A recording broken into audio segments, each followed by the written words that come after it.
देख रहे हैं सुरागी लाल न्यूज चैनल का उत्तराखंड बुलेटिन और मैं हूं आपके साथ उनसिला फातिमा। आइए नजर डालते हैं आज की फटाफट खबरों पर। खाटू श्याम के जयकारों के साथ निकाली गई भव्य निशान यात्रा, उमड़ा आस्था का सैलाब। रामनगर पहुंच डीएम, कहा चुकुम गांव का जल्द होगा विस्थापन।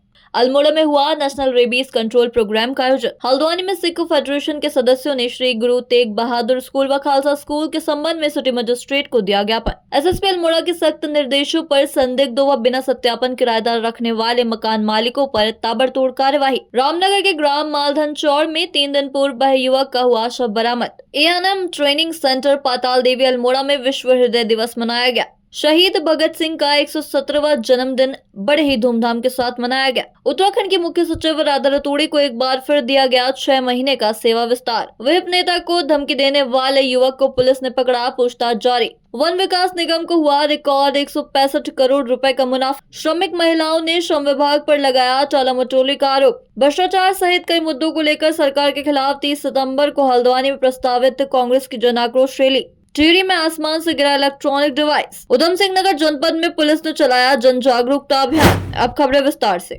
लालकुआ में श्री श्याम परिवार एवं श्री श्याम कृपा महिला परिवार के तत्वावधान में शनिवार को श्री श्याम संकीर्तन महोत्सव का भव्य निशान यात्रा निकाली गई, जिसमें कमेटी द्वारा निशान यात्रा से पहले ध्वज का पूजन किया गया। यात्रा में ध्वज लिए श्रद्धालु भक्ति की धुनों पर थिरकते चले नजर आए। निशान यात्रा का लोगों ने पुष्प वर्षा कर स्वागत किया। निशान यात्रा में आगे चल रही फूलों से सजी बाबा श्याम की सवारी, जो की यात्रा की शोभा बढ़ा रही थी, जिसमें सवार बाबा श्री खाटू श्याम के दर्शन को हर कोई देख निहारे जा रहा था। संवाददाता सचिन गुप्ता की रिपोर्ट।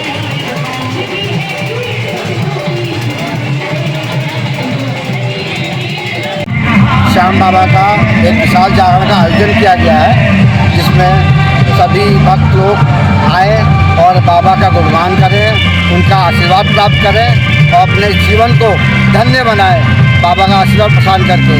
और शाम को बाबा की एक श्याम रसोई का भी आयोजन किया गया है, जिसमें बाबा का प्रसाद ग्रहण कर सभी लोग अपने आप को कृतार्थ करें। आज बड़ा शुभ और ऐतिहासिक दिन है। आज एकादशी है और एकादशी हमारे इस सनातन धर्म के अंदर सबसे बड़ा पर्व है, सबसे बड़ा व्रत है, प्रतिज्ञा है। और आज श्याम बाबा की निशान यात्रा निकली है और रात को उनके भजन होंगे, उनका गुणगान होगा। इससे बढ़िया कुछ शुभ हो नहीं सकता इस शहर के लिए और हम सब के लिए। शहरवासियों से मेरी एक निवेदन है, एक प्रार्थना है कि हमेशा प्रभु का ध्यान करें। खाटू श्याम जी जो 3 बाणधारी हैं, जो नीले घोड़े की सवारी पर सवार हैं, जिनका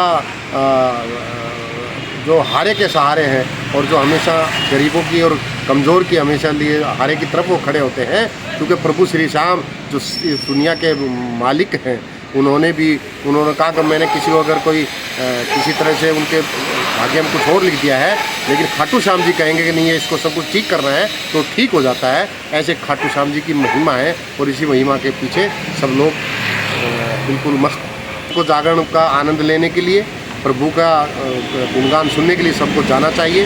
और वो जो उनके आशीर्वाद स्वरूप जो हमें सुनने को मिलेगा, उससे अब उनका सबका जीवन धन्य होगा, सबका उन्नति का मार्ग प्रशस्त होगा। इसलिए सबको जाना चाहिए और सुनना चाहिए।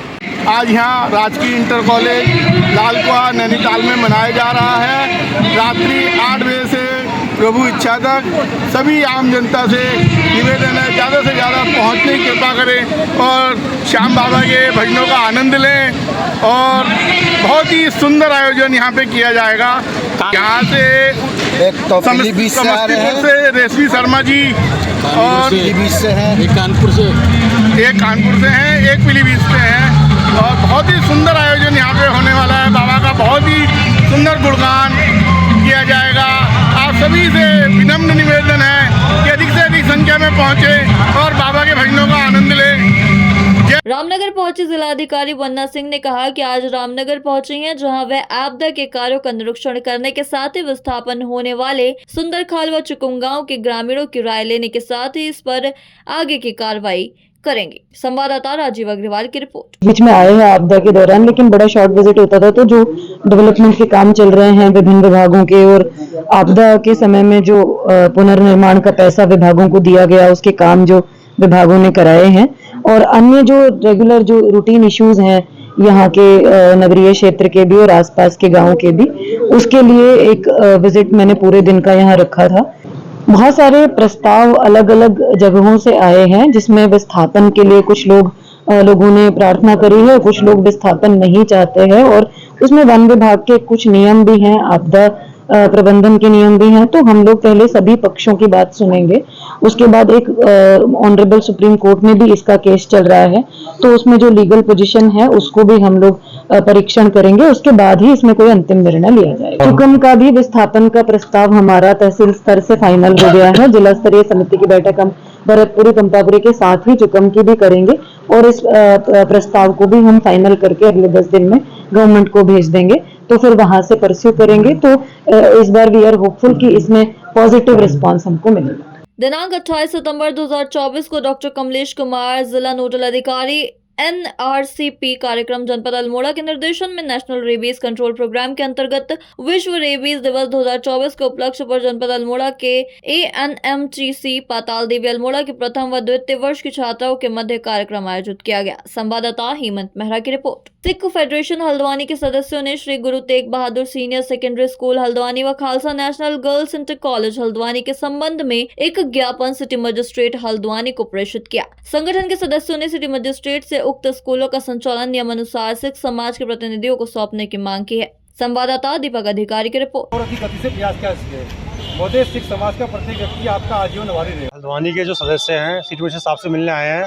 मामला है कि विगत 12 वर्षों से जो हमारी सिख समाज की संस्थाएं हैं, श्री गुरु तेग बहादुर स्कूल और खालसा नेशनल स्कूल, ये दो संस्थाएं हमारे समाज के कुछ लोगों के आपसी विवाद के कारण 12 साल से इसमें रिसीवर बैठे हैं। तो आज हम सिख समाज के जो युवक यहाँ आए हैं, हमारी मांग ये है सिटी मजिस्ट्रेट साहब से कि आप इसको नियमानुसार जो संस्थाएं हैं सिख समाज को वापस सौंपने की कष्ट करें, क्योंकि जो संस्थाएं वापस समाज के पास आएगी तो और उससे क्या होगा कि जिस उद्देश्य से इन संस्थाओं का निर्माण किया गया, इन संस्थाओं की स्थापना की गई है, उन उद्देश्यों की पूर्ति हो सकेगी। दो संस्थाएं हैं, श्री गुरु Tegh Bahadur senior secondary school और खालसा नेशनल पब्लिक स्कूल। तो वो जो संस्थाएं हैं 12 साल से विवाद में हैं। हमारे रिसीवर साहब अपॉइंट हुए थे वहाँ पे 12 साल पहले कि उनकी स्कूल की देखरेख करने के लिए। तो हम उनसे वही प्रयास करने क्वेश्चन देने उनसे पूछने आए हैं कि ये संस्थाएं मतलब हमारे पास कब वापस आएंगी और किस माध्यम से वापस आएंगी, उसके लिए हमें क्या प्रयास करने पड़ेंगे, किस दिशा में हमें जाना पड़ेगा या हम किस दिशा में चल रहे हैं। तो उस चीज़ का थोड़ा ज्ञात देने हम सिटी मजिस्ट्रेट साहब के पास आए थे। नवयुवक संस्था जो है सिख फेडरेशन जो है आज सिटी मजिस्ट्रेट को ज्ञापन देने आई है। एक्चुअली क्या है, हमारी दो संस्थाएं हैं, Guru Tegh Bahadur senior secondary school, Khalsa national girls school. तो इसको लेकर जो है काफ़ी टाइम से जो है कोर्ट में विवाद चल रहा है, दो पक्षों को लेकर विवाद चल रहा है। तो उसके उपलक्ष्य में जो आज नवयुवक जो है ये आज सिटी मजिस्ट्रेट को ज्ञापन देने आए हैं कि संस्था किस तरह से जो है हमारे हैंड ओवर की जाए, इसको लेकर आज ज्ञापन देंगे। देवेंद्र पिंचो एसएसपी अल्मोड़ा द्वारा समस्त थाना प्रभारियों को जनपद में निवासरत सभी बाहरी व्यक्तियों का सत्यापन चेक करने और संदिग्ध व्यक्तियों के विरुद्ध कड़ी कार्रवाई करने के सख्त निर्देश दिए गए हैं, जिसमें करीब 105 किराएदार व मजदूरों का सत्यापन किया गया। संवाददाता हेमंत मेहरा की रिपोर्ट। चाहे तो एक साथ होनी चाहिए, सब लोग एक साथ बैठना ही नहीं चाहते। पापा ट्राई दिस। लो सब लपक लिए।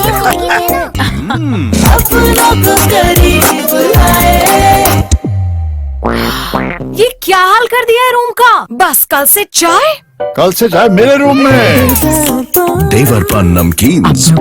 रामनगर के ग्राम मालधन चौड़ स्थित ढेला नदी में 3 दिन पूर्व बहे एक युवक का शव रविवार को बरामद कर लिया गया है। घटना के बाद जहां एक तरफ मृतक के परिजनों में कोहराम मचा हुआ था, तो वहीं पुलिस भी मामले की जांच में जुटी हुई थी, जिसके बाद अब 3 दिन बाद युवक का शव बरामद कर लिया गया है। संवाददाता राजीव अग्रवाल की रिपोर्ट।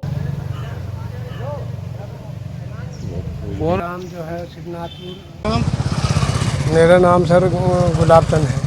ये डेड बॉडी मिली है, क्या है पूरा मामला, क्या लगता था आपका? डेड बॉडी सर हमने जो है यहाँ हमारे गांव से जहाँ से ताश बंद हैं ढेला वगैरह से, अब वहाँ से हमने जो है वो एटीएफ भी आई थी और पुलिस वाले भी साथ में थे और वहाँ से हमने तुमड़िया डाम तक देखा। और आज सुबह जो है ये जो है पीपल पड़ाव शमशान घाट के सामने इनकी लाश में। क्या नाम था इनका? पूरन। कितने दिन से गायब थे? ये सर तीसरे दिन मिले आज। कहाँ से आ रहे थे? ये तुम्हारा नई बस्ती। कहाँ से आ रहे थे? ये नई बस्ती शिवनाथपुर मालधन में क्षेत्र पड़ता है सर। ये जो है नई बस्ती से पार को जा रहे थे काम में, वो तेज़ बहाव के कारण ये निकल गए। उन्होंने फिर बैराज वालों ने ताश बंद किया और जिस समय ताश बंद करते हैं सर, उस समय जो है इधर को फ्लैट मारती है, और जो कि 2 बंदे कूदे इनको बचाने के लिए, और उनको बचाने के चक्कर में वो नीचे को चले गए, ये इधर को आ गए पल पड़ाव की तरफ सर। आज एएनएम ट्रेनिंग सेंटर पाताल देवी अल्मोड़ा में विश्व हृदय दिवस का आयोजन किया गया, जहां मुख्य चिकित्सा अधिकारी के निर्देशन में यह कार्यक्रम आयोजित किया गया। प्रधानाचार्य नीलम तथा जिला सर्विलांस अधिकारी डॉक्टर कमलेश जोशी की अध्यक्षता में छात्रों के मध्य विश्व हृदय दिवस के अवसर पर चार्ट प्रतियोगिता का आयोजन किया गया। संवाददाता हेमंत मेहरा की रिपोर्ट। शहीद आजम सरदार भगत सिंह के 170वां जन्म दिवस पर आम आदमी पार्टी के कार्यकर्ताओं ने शनिवार को भगत सिंह चौक पर पहुंचकर शहीद आजम भगत सिंह की प्रतिमा पर माल्यार्पण किया। इस दौरान आम आदमी पार्टी महिला विंग की प्रदेश अध्यक्ष सुनीता टमटा बाजवा ने कहा कि सरदार भगत सिंह एक महान स्वतंत्रता सेनानी थे। संवाददाता लवकुश श्रीवास्तव की रिपोर्ट। भगत आजम जी का 170वां जन्मदिन है और आज हम सभी पार्टी के आम आदमी पार्टी के कार्यकर्ताओं ने भगत सिंह जी को माल्यार्पण करते हुए उनको श्रद्धांजलि अर्पित की है। उनको नमन करते हैं हम उनके किए गए कार्यों में, जो भारत में उन्होंने अपना एक सर्वोच्च बलिदान दिया है, उसको याद करते हुए आगे आने वाली जो हमारी पीढ़ी है उसको उनकी कुर्बानियों को याद करते हुए और उनके सपनों को साकार करते हुए हम आज ये कार्यक्रम हमने किया है और एक संदेश दिया है कि शहीद भगत सिंह आजम के जो कुर्बानी है उसको हमेशा सर्वोच्च रहेगी और इतिहास के पन्नों में हमेशा हमेशा उनका नाम अंकित रहेगा। और हमारे उत्तराखंड के मुख्य सचिव राधा रतूड़ी को एक बार फिर से 6 महीने का सेवा विस्तार दिया गया है। ये सेवा विस्तार उन्हें दूसरी बार मिला है। मुख्य सचिव का कार्यकाल 30 सितंबर को पूरा हो रहा था। ऐसे में इस बात के कयास लगाए जा रहे थे कि क्या उन्हें फिर से सेवा विस्तार मिलेगा या फिर उनके बाद सीनियर अधिकारी आनंद वर्धन को मुख्य सचिव की कमान सौंप दी जाएगी। लेकिन जिस बात की चर्चा थी हुआ भी वही। मुख्य सचिव राधा रतूड़ी को 6 माह का सेवा विस्तार फिर से दे दिया गया है। संवाददाता सुनील राज की रिपोर्ट। बाजपुर में गौरक्षा विभाग के प्रांत व विश्व हिंदू परिषद यशपाल राजहंस को धमकी देने वाले को पुलिस ने पकड़ लिया है और पकड़े गए युवक से पूछताछ जारी है। शनिवार को देर शाम कोतवाली पहुंचे काफी संख्या में लोगों ने धमकी देने वाले युवक के खिलाफ कड़ी से कड़ी कार्रवाई करने की पुलिस प्रशासन से मांग की थी। इस दौरान गौरक्षा विभाग के प्रांत मंत्री व विश्व हिंदू परिषद के नेता यशपाल राजहंस ने कहा कि यदि 2 दिन के भीतर युवक के खिलाफ कार्रवाई नहीं की गई तो निश्चित रूप से आंदोलन किया जाएगा। लेकिन अब पुलिस द्वारा युवक को पकड़कर उससे पूछताछ की जा रही है। संवाददाता लवकुश श्रीवास्तव की रिपोर्ट। तीसरा दिन है, एक अननोन नंबर से कॉल आई थी और धमकी दे रहा था, जाति सूचक शब्द बोल रहा था और कई अनैतिक बातें कर रहा था और सिद्धांत जोशी का नाम ले रहा था। तो सिद्धांत जोशी के नाम से हमने एफआईआर दी। आज तीसरा दिन है, 26 तारीख को हमने एफआईआर दी थी। उसमें लगातार बाजपुर की पुलिस उसके ढूंढ खगोड़ में लगी थी। उन्होंने मुकदमा दर्ज करके उसको सर्च किया और अभी कोतवाल साहब का देर शाम फोन आया कि उसको हमने उसके घर देखा रुद्रपुर और जानकारी मिली कि वो कसार देवी अल्मोड़ा से आगे गया है। तो सवेरे उन्होंने यहाँ से जो अधिकारी भेजे थे, पुलिस के कर्मचारी भेजे थे, वो उसको लेकर दोपहर बाद रुद्रपुर एसओजी टीम के पास पहुंचे हैं। उससे पूछताछ हुई है और अभी रुद्रपुर से यहाँ बाजपुर लाया गया है, उससे पूछताछ हुई है। उसका ये कहना है कि जब धमकी दी गई और उस धमकी की जो लोकेशन है वो लोकेशन यहाँ आ रही है आपका रुद्रपुर जिंजर होटल के पास में, उस समय मैं दिल्ली हूँ। मेरा कोई 376 का मामला चल रहा है और उस 376 के मामले में मैं दिल्ली कोर्ट में उस समय पे सीसीटीवी फोटो मेरी मोबाइल की लोकेशन सब वहां की है। ये उसका कहना है। लेकिन ना कि मेरा किसी लड़की से विवाद है, पहले लिविंग रिलेशनशिप में रहता था, शादी की बातचीत नहीं बन पाई तो मुझे वो फंसाने का प्रयास कर रही है। ये उसकी सारी मनगढ़ंत बातें हैं। वो कितना सच है कितना झूठ है ये सब जांच के बाद पता लगेगा। हमने पुलिस प्रशासन से कहा है कि अगले 2 दिन के भीतर हमने आपको नंबर भी उपलब्ध कराया है, हमने आपको रिकॉर्डिंग भी उपलब्ध कराई है, जान से मारने की धमकी दी गई है। पूरे प्रदेश भर में कार्यकर्ताओं में आक्रोश है, पूरे हिंदू समाज में आक्रोश है और समाज के प्रत्येक व्यक्ति को चिंता है इस विषय की। ये चर्चा का विषय पूरे क्षेत्र में, पूरे प्रदेश में।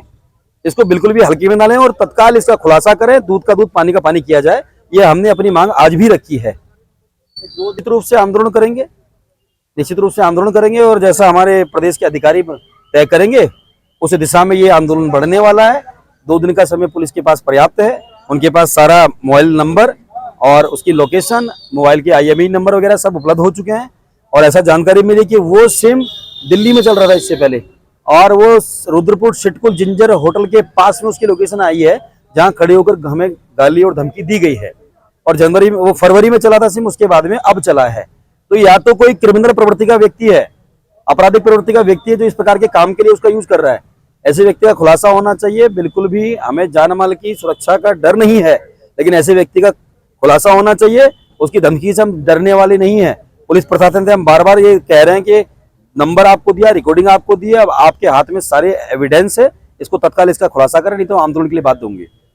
वन विकास निगम को हुआ रिकॉर्ड 165 करोड़ रुपए का मुनाफा। लंबे समय से घाटे में चल रहे वन विकास निगम ने वित्त वर्ष 2023-24 में मुनाफा कर लिया है। निगम बनने के बाद से अब तक का सबसे बड़ा मुनाफा है। वन विकास निगम ने वित्तीय वर्ष का लेखा जोखा किया जारी है। लकड़ियों की बिक्री और समय पर खनन शुरू होना इस मुनाफे की मुख्य वजह बने हैं। संवाददाता सुनील राज की रिपोर्ट। श्रम विभाग की शाखा खटीमा में पात्र महिलाओं का ऑनलाइन होने के बावजूद कार्ड नहीं मिलने पर रोष श्रम परिवर्तन अधिकारी ने सफाई दी है। दरअसल कुछ महीने से श्रम विभाग शाखा खटीमा विवादों में रही है, जिसमें कुछ पात्र महिलाओं का कहना है कि उन्होंने लगभग 3-4 माह पूर्व ऑनलाइन रजिस्ट्रेशन कराया था, लेकिन अभी तक उनका रजिस्ट्रेशन नहीं हुआ है, न ही उनको कार्ड प्राप्त हुआ है। संवाददाता ईश्वर सिंह की रिपोर्ट।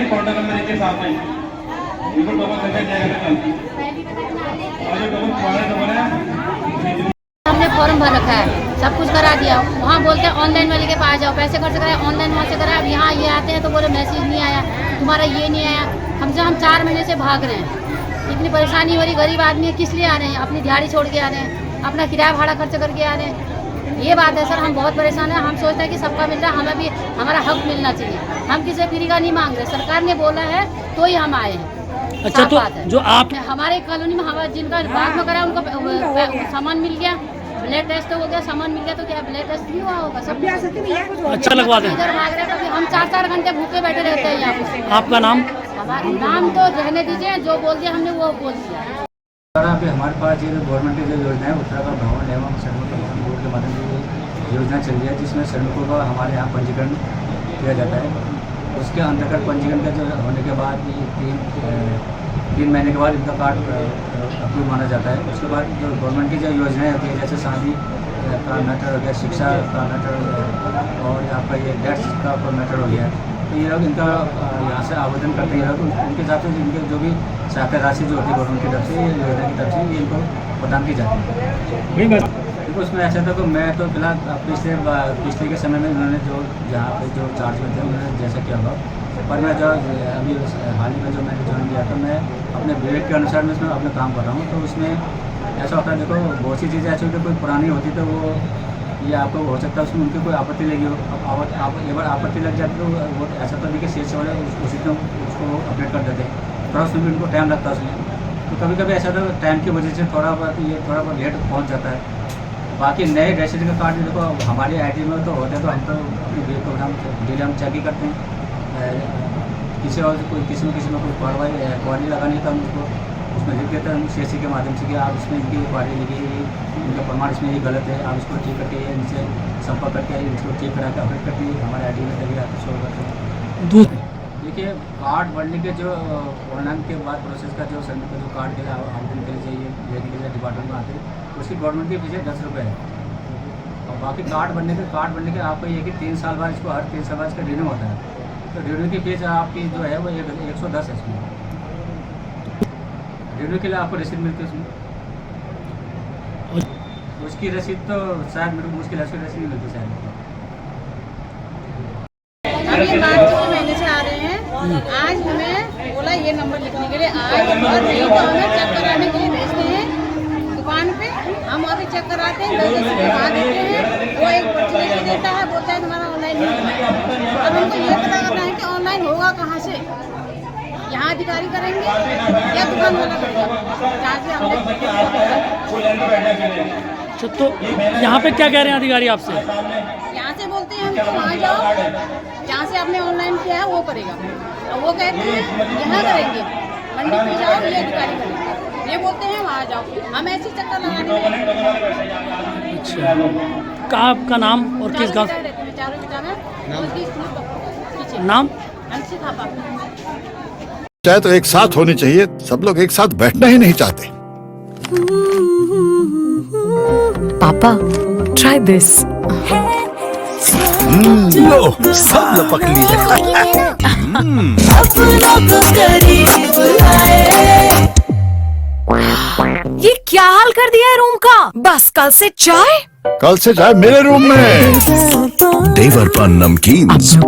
प्रदेश में बिगड़ती कानून व्यवस्था, महिला अपराध, महंगाई, भ्रष्टाचार सहित कई मुद्दों को लेकर सरकार के खिलाफ 30 सितंबर को हल्द्वानी में प्रस्तावित कांग्रेस की जन आक्रोश रैली में हजारों की संख्या में उधम सिंह नगर जनपद से कार्यकर्ता हल्द्वानी में कूच करेंगे। यह कांग्रेस की जन आक्रोश रैली ऐतिहासिक होगी। उक्त जानकारी जिला कांग्रेस कार्यालय में आयोजित पत्रकार वार्ता में कांग्रेस जिला अध्यक्ष हिमांशु गाबा ने दी। संवाददाता दुर्गेश तिवारी की रिपोर्ट। आज तक किसी का खुलासा नहीं हो पाया। सब लोग साथियों, आपको आज इसका मकसद ये है कि जैसे पहले उधम सिंह नगर में जिला अधिकारी कूच का कार्यक्रम कांग्रेस पार्टी ने किया था, जो कि कार्यक्रम ऐतिहासिक हुआ था, जिसमें हमारे सीनियर लीडर सारे प्रदेश के उपस्थित थे। उसी क्रम में लेके अब ये कार्यक्रम हल्द्वानी जिले में होने जा रहा है, नैनीताल जिले में होने जा रहा है। तो कल हल्द्वानी हमारे हजारों कार्यकर्ता यहाँ से MB कॉलेज के लिए कूच करेंगे और वहाँ से सब लोग इकट्ठा होके और अपने सीनियर नेताओं का मार्गदर्शन लेके उसके बाद वहाँ पे जिलाधिकारी कार्यालय का हम लोग कूच करेंगे। ये सरकार, मैंने पहले कहा कि बहरी लंगड़ी लूली सरकार है, इनको कोई फ़र्क नहीं पड़ रहा, इनको सिर्फ पैसे से मतलब है। आज आप सिर्फ कानून व्यवस्था की बात कर रहे हो, मैं कह रहा हूँ हमारे ज़िले की इतनी बेशकीमती ज़मीनें आज लुटाई जा रही हैं। आज भू माफियाओं को ज़मीनें दी जा रही हैं। आज ओवरलोडिंग का मामला देख लो आप, कितनी जानें जा रही हैं। अधिकारी आ रहे हैं, जा रहे हैं, DGP साहब भी आए, देखते हैं क्या फ़र्क पड़ता है। जो है किसानों को देख लो, दुगनी आय की लोग बात करते थे, किसानों की दुगनी आय हो गई। इतनी बड़ी आपदा आई, लोग परेशान हो रहे हैं, कोई मदद करने को तैयार नहीं है। युवा हमारे यहाँ धक्के खा रहे हैं, महिलाएं हमारे यहाँ सेफ नहीं हैं। और सबसे बड़ी बात, जिस तरीके से पीछे बलात्कार के मामले हुए, जिसमें सारे भारतीय जनता पार्टी के नेता और उनके पदाधिकारी इसमें शामिल थे, आज तक किसी का खुलासा नहीं हुआ। पेपर लीक मामला आपके सामने है, आज तक खुलासा नहीं हुआ। तो ये सरकार सिर्फ जो है जनता को बेवकूफ़ बना रही है और लूटने के अलावा इस सरकार में कोई काम आज के समय में नहीं हो रहा, चाहे इनके मंत्री हों, चाहे इनके नेता हों। और वही हाल के प्रशासन का है। प्रशासन भी जो है सिर्फ पैसे कमाने में लगा हुआ है, उनको यहाँ की लोगों की जान से कोई मतलब नहीं है। आप देखो हमारे ज़िले में कितनी मौतें अब तक ओवरलोडिंग से हो चुकी हैं। आपके जितने कोने ज़मीनों के बचे हैं आसपास मेन रोड, सारी ज़मीनें ये लोग जो है देने का काम कर रहे हैं। और उसके बाद कह रहे हैं कि हम भू कानून यहाँ पे लाएंगे। सब कुछ लुटाने के बाद आप भू कानून यहाँ पे लेके आओगे? तो कांग्रेस पार्टी तो मुखर होके सारे मुद्दों को लेकर लड़ाई लड़ रही है। और जिस क्रम में ये कार्यक्रम उधम सिंह नगर में हुआ है, अब ये नैनीताल जिले में होने जा रहा है और इसके बाद ये अल्मोड़ा में होगा। इसी तरीके से उत्तराखंड के सारे जिलों में भारतीय कांग्रेस पार्टी ये बड़े कार्यक्रम करने जा रही है। टिहरी जनपद के गनगर गांव में आसमान से एक गुब्बारे के साथ एक इलेक्ट्रॉनिक डिवाइस गिरा, जिससे ग्रामीणों में कुछ देर तक सनसनी मच गई। जिसकी सूचना भाजपा नेता प्रशांत जोशी, प्रबंधक बालगंगा महाविद्यालय सेंदुल के द्वारा शासन प्रशासन को दी गई और शासन प्रशासन की ओर से थाना अध्यक्ष घनसाली संजीव थपलियाल मौके पर पहुंचे और उन्होंने डिवाइस का निरीक्षण किया, जिसके पश्चात प्रशांत जोशी के द्वारा डिवाइस को थाना अध्यक्ष घनसाली को सौंपा गया। संवाददाता सुनील राज की रिपोर्ट। हमारे गांव में आसमान से एक इलेक्ट्रॉनिक डिवाइस गिरा, जो कि गुब्बारे से बंधा हुआ था और गुब्बारे के फूटने के बाद वो खेतों में गिरा, जिसे देख के कुछ देर तक लोगों में बड़ी सनसनी रही। फिर उसके बाद डिवाइस को लाया गया और हम लोगों के द्वारा उसे फिर गूगल पर सर्च किया गया, तो वो वेदर के बारे में रिपोर्ट बता रहे थे कि वेदर संबंधी रिपोर्ट देता है, लेकिन उसमें कोरिया का नाम लिखा होने पर हम सुरक्षा कारणों से हमने इसे अपने शासन प्रशासन को जानकारी दी और शासन प्रशासन की ओर से थानाध्यक्ष घनसाली आदरणीय थपलियाल जी मौके पर आए, मौके का निरीक्षण किया और मौके के निरीक्षण के बाद हमने फिर मेरे द्वारा वो डिवाइस को माननीय थानाध्यक्ष जी को सौंपा गया, क्योंकि उस पर कोरिया लिखा हुआ था। इस वजह से हमें लगा कि हमारा क्षेत्र चाइना से जुड़ा हुआ क्षेत्र है और उसमें कोरिया का नाम होने पर अपने क्षेत्र और राज्य देश की सुरक्षा कारणों को देखते हुए हमने इसको शासन प्रशासन को सौंपा और शासन प्रशासन ने इस बारे में जानकारी जुटाई। तो यह जो डिवाइस है वो हमारे मौकमपुर मौसम केंद्र के द्वारा उड़ाया गया था। आमतौर पर मौसम की जानकारी के लिए इस तरह के गुब्बारे को उसमें डिवाइस लगाकर उड़ाया जाता है, जो आमतौर पर ये 50, 100, 200 किलोमीटर दूर जाता है और आसमान से 20 से 25 किलोमीटर ऊपर जाकर के मौसम की जानकारी देता है। लेकिन हमने एक सजग नागरिक की भूमिका में और अब एक सुरक्षा भाव की तरह से हमने शासन प्रशासन को यह डिवाइस की जानकारी दी और मीडिया के उधम सिंह नगर पुलिस द्वारा डीजीपी उत्तराखंड के निर्देश पर आज से उधम सिंह नगर जनपद में जन जागरूकता अभियान चलाया जा रहा है, जिसमें बाइक पर सवार पिलियन राइडर पिछली सवारी हेलमेट पहनना जरूरी के लिए जागरूकता की जा रही है, जिसका आगाज आज एसएसपी उधम सिंह नगर मणिकांत मिश्रा ने रुद्रपुर के डीडी चौक पर हेलमेट पहनाकर किया। संवाददाता दुर्गेश तिवारी की रिपोर्ट।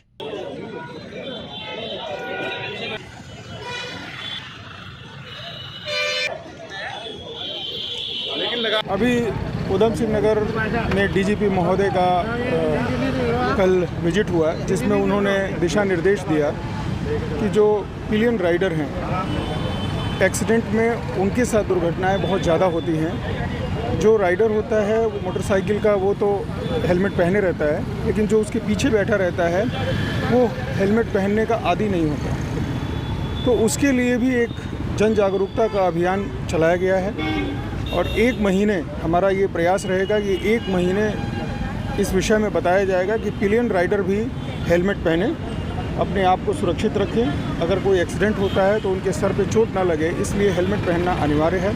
ऐसा उनको हम 1 महीने तक जागरूक करेंगे। उसके बाद पूरे ज़िले स्तर पर, बृहद स्तर पर चालान की भी कार्रवाई प्रारंभ की जाएगी। ट्रैफिक के जो समस्याएं हैं, जिसमें उल्टी साइड चलना, बिना हेलमेट के चलना, तेज़ वाहन चलाना और स्टंट करना, इसके लिए सबसे बड़ा जो हम लोगों के पास टारगेट है वो है कि जन जागरूकता। अब स्कूल, कॉलेज या सभाएं जहां भी होंगी, उसमें हमारा कोई न कोई ट्रैफिक का आदमी ज़रूर रहेगा और जो उनको ये समझाएगा कि हेलमेट पहनना क्यों आवश्यक है, ट्रैफिक के रूल्स को पालन करना क्यों आवश्यक है, तभी जाके ये जो एक्सीडेंट होते हैं उससे लोगों की जान बच पाएगी। आज के लिए बस इतना ही। ऐसी सभी खबरों के लिए जुड़े रहिए सुरागी लाल न्यूज़ चैनल के साथ। धन्यवाद।